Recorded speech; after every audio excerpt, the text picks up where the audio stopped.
Video games is how I deal with stress. If I stop playing, I'll start thinking. And if I start thinking, I will freak the Hey guys, welcome back to the Brandon Can Win channel. Many of those people who know me, you might even see in the background, I'm a bit of a Marvel person. But there are times where I see some products, and from the other side, the DC side of things, and I'm like, oh, that looks good. Oh, that looks real good. For me, that was Suicide Squad Kill the Justice League. Now, I'm going to be honest.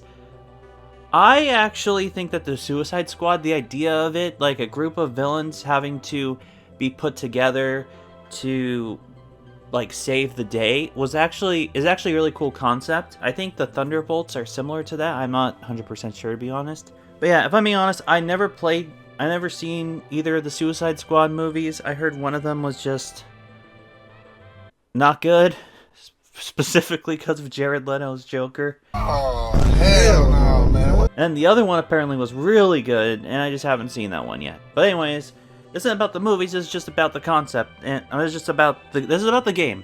Suicide Squad Kill the Justice League. So when this game was first announced, I was actually like, oh, this looks good.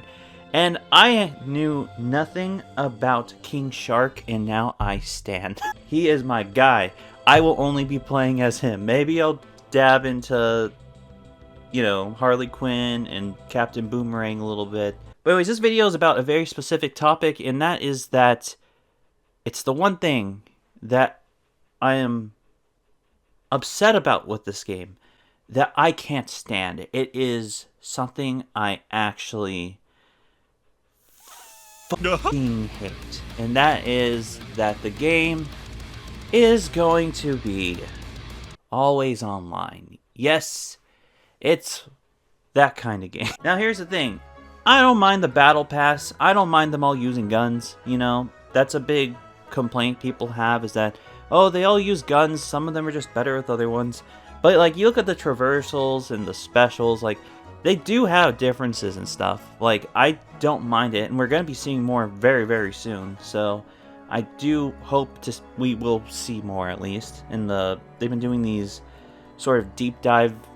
They said they're going to do the deep dive series, and they did the first episode, and that's where that's where you'll probably be seeing a lot of the gameplay footage from this video. But like, man, that sucks. And this brings me into like a bigger discussion about video games in general and why always online just kind of sucks. So in this video, I want to just kind of talk about that, since it's my only complaint about the game, really. I think it looks great. I think the story is very, very interesting. Let me tell you all the reasons why this is a bad idea for this to be always online, and why I think even if it means delaying it again, I think they should have it offline as well. So here's the reasons why this game being always online is a very bad idea. While in the year 2023, it is very, very rare for households to not have internet, for the fact that some people need it for jobs. In COVID, people needed it for Zoom call when they couldn't go out of their house and lockdown was happening and all that. You know, it's very rare, but there are certain households that maybe they have a PS5 or an Xbox, but they don't have internet, or they can't afford PlayStation Plus, and they don't have a powerful PC to run the game on. Well, guess what? You're shit out of luck. They have confirmed you do need internet access to play this game. So if you don't have internet, then you might as well just not get the game. You might as well not get it, because there's no point. Even if you want it, you can't have it. No, no, no. You need internet first. And even if you do have internet, most people don't have great internet. Let's be honest. Good internet costs money. And, you know, there's a lot of people who have shitty internet, and that also kind of worries me about how performance would work when it comes to playing with friends that don't have great internet. Will that affect the performance of your game? Or, like, what will happen with there? You'll probably be in the middle of a mission or something, and then one of the players disconnects from the internet because they have shitty internet, and then all of a sudden it's an AI or something, or maybe the mission even, God forbid, stops. That'd be, like, awful. That'd be really bad. That'd be a very big issue. Like, they say that it's single player, and what I assume that means is that since it's always online, that they'll just have some random person take over, and then if the random person drops out, that's probably when the AI comes in. If it's not, if it's just random AI that takes over the other 3 characters, then what's the point of not having it offline? Not having an offline option? I think that's just stupid.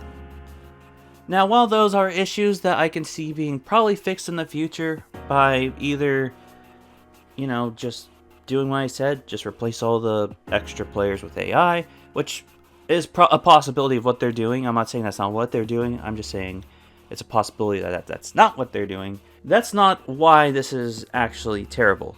The real issue with this game is I plan personally on pre-ordering the Deluxe Edition because, oh my god, those Justice League outfits on that team, oh my god. King Shark with Superman's outfit, amazing. But this is one of those few times where if this was not always online, I feel like this Deluxe Edition would actually be pretty worth it. You also get the first battle pass, it pays for that, so that you're technically already paying for the battle pass too, so that's cool. But the biggest issue is I'm paying $100, which is how much the Deluxe is, $99.99. If you want the base game only, the standard edition, it's $69.99. You'll be paying either $70 or $100 for a game that they literally say this in the pre-order description, they could shut the game down whenever they want. They can just turn the servers off. If there's not a lot of interest in the game, a year from now, the game might not even exist anymore. Yes. They could just cut the game. You want to play it? Oh, that's too bad. You can't anymore. That sucks. That sucks for you. Sucks to suck. Oh, you want to play every game from the Arkhamverse in chronological order? Oh, you can play the Batman Arkham games, and then oh, you want the next chapter? Oh, you have to skip that one because that one's not being able to... You can't play that one. Yeah, you have to go to the Wonder Woman game. Rocksteady Studios, they have it's they have the Infinity Gauntlet, and whenever they want to, they can just snap, and then the game disappears pretty much. So it gets people thinking, and this is a red flag for a lot of people, this reason specifically. Imagine this. Let's say your favorite game, in my case, it's Persona 4 Golden. Okay? That's my favorite game of all time. And I can also use Majora's Mask as an example, or Kingdom Hearts 2. Okay, let's say you want to play Legend of Zelda Majora's Mask. I'm using this as an example because there's a wider range of people that play Zelda. Imagine if one day you just can't play it anymore. You're just unable to. You have the cartridge, you can't play it. You have the GameCube Zelda Collector's Edition, still can't play it. 3DS version, can't play it. NSO, can't play it. Imagine that. Imagine you can't go back and play your favorite game ever again.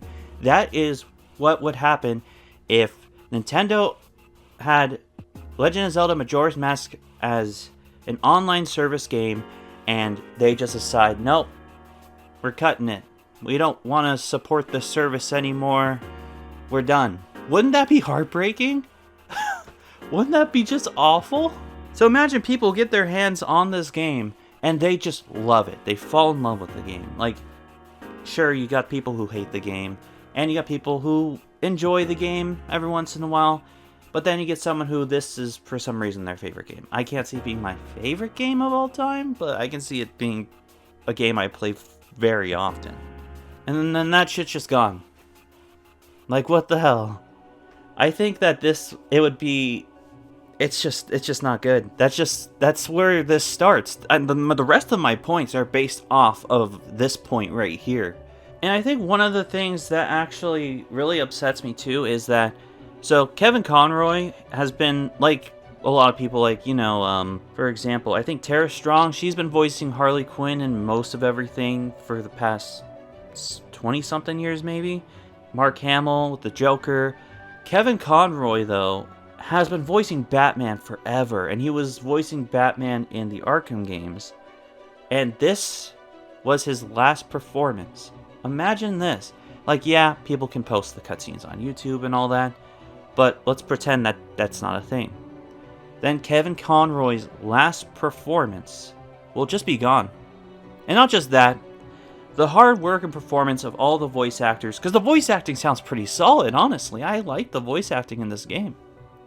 And if you guys know anything about me, I do want to do voice acting in some capacity, even if it's like for YouTube shorts. Like if there's any animators out there and you need like a voice actor, I'm trying to tap into that market. I want to train myself to become a voice actor so I can do things like that. I think it would be fun. That's why I did my cringy voice impressions video. I'll probably do another one soon. But I don't like seeing voice actors getting screwed over. Like, I know they're gonna get their check and everything, but like, it's more like with Kevin Conroy specifically, it's the legacy of it, you know? This was his last thing he did, and if this game gets shut down, we can't look back on it. It's something we just can't do if YouTube wasn't a thing, you know? So it's a shame. It really is. I don't mean to use his death as like an example because it's kind of fucked up, but it's just the truth. It's the truth. This is his last performance. So at the end of the day, that's gone if the game is gone, which is a shame. Honestly, it is. Because Kevin Conroy, I haven't played the Arkham games, by the way, the Batman Arkham games. I'm thinking about doing it. They're all on sale on Steam, like extremely cheap, so I actually might get them. But I might need to fact check this. I'm pretty sure he's played Batman for other stuff too. And he's just a very talented voice actor. And it's just a shame that his last piece of work could just go away at any moment. It just really sucks. So yeah, I'm open to hearing what the other insiders towards this game has to say. I'm honestly pretty much sold on the game. But it's just that one thing. That only thing that's bugging me is that always online thing. And you know, it's only one issue with the game that I have. It's the only issue I have, but it's just such a massive issue that I see why it's turning people off. If they spent extra time, or maybe they can do it in an update somehow, I don't know how that would work, but if they had to delay the game just one more time to make it so that there's an option to play it offline, then that would be awesome. But that's not a thing. Regardless, I hope that we just hear some good things coming out, and I hope that the insiders give people more hope in the game, because I feel like it really needs it. And if it is going to stay as an always online game and it does not do well at all, then that just tells us that the lifespan of this game is going to be probably less than a year. It's just frustrating, you know, because this game has so much potential to be so great, and it's just one thing for me personally, that is pissing me off just thinking about it, because I hate this system. I hate when game developers do this. It's just a shame. Anyways, and yeah, I know, by the way, I know this isn't a new thing. Halo's done it, or is doing it with Halo Infinite. You know, there's Call of Duty, they do that. I know it's not a new issue, but it's just for this particular circumstance, it pisses me off. Anyways, that's it for this video. Sorry for a bit of ranty stuff. I'm glad we've gotten away from the Five Nights at Freddy's content. I mean, I'm probably going to post something on my second channel because I played the first game on Twitch, which, by the way, follow me on twitch.tv/BrandonCanWin. I plan on playing the rest of those, and then when Suicide Squad Kill the Justice League comes out, since I am getting the digital-only version, I might be streaming it on January 30th, because you do get it 3 days early. Anyways, I hope you guys enjoyed this video. Subscribe, hit notification bell when you do, and yeah, so long and good night.